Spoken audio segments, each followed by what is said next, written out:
పరోటా మసాలా తయారు చేసే విధానం.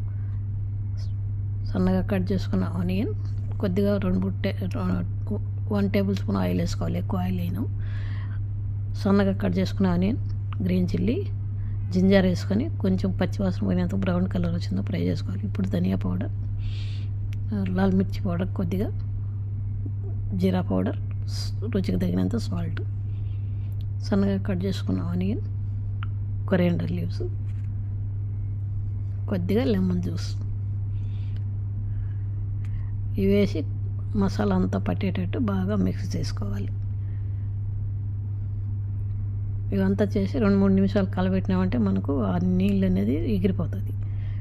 చపాతీ దుద్దేటప్పుడు ఈజీగా ఉంటుంది. ఇప్పుడు చపాతీ పిండికి కొద్దిగా ఆయిల్, సాల్ట్, గోరువెచ్చని నీళ్ళు కొద్దిగా వేసుకొని బాగా కలుపుకోవాలి. ఎప్పుడైనా కూడా మనం పిండి పిసికేటప్పుడు గోరువెచ్చని నీళ్ళు వేసుకుంటే పరోటాకు సాఫ్ట్గా ఉంటాయి. ఇప్పుడు దీనికి చాట్ మసాలా కొద్దిగా వేసుకోవాలి. పొటాటో స్టఫింగ్ కావాల్సిన చాట్ మసాలా వేసినామంటే పరోటా టేస్ట్ బాగుంటుంది. ఇలా చేసినామంటే మనం పరోటా దుద్దేటప్పుడు అది పగిలిపోకుండా వస్తాయి. ఇప్పుడు మనం పెరుగు చట్నీకి కావాల్సిన సన్నగా తురుముకున్న కీర దోసకాయ, క్యారెట్, పుదీనా, రుచికి తగినంత సాల్ట్, చక్కెర వేసి మిక్స్ చేసి పెరుగు చట్నీ, పరోటాకు పెరుగు చట్నీ బాగుంటుంది. ఇలా మనం పరోటాకు ఇలా చిన్న చిన్న లడ్డు మాదిరి చేసుకొని పొటాటో మిక్చర్ అన్నీ ఇలా చేసి పెట్టుకొని ఇలా చపాతీకి పెట్టుకొని స్టఫ్ చేసేయాలి.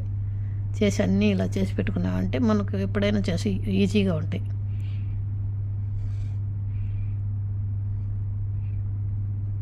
దుద్దేటప్పుడు సులభంగా బాగుంటాయి.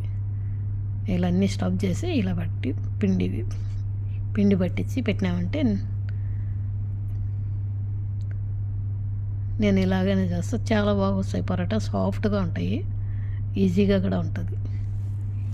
ఇలా అన్నీ ఒక తొరిగా అన్నీ ఇలా చేసి పెట్టేసి పరోటా చేస్తాం.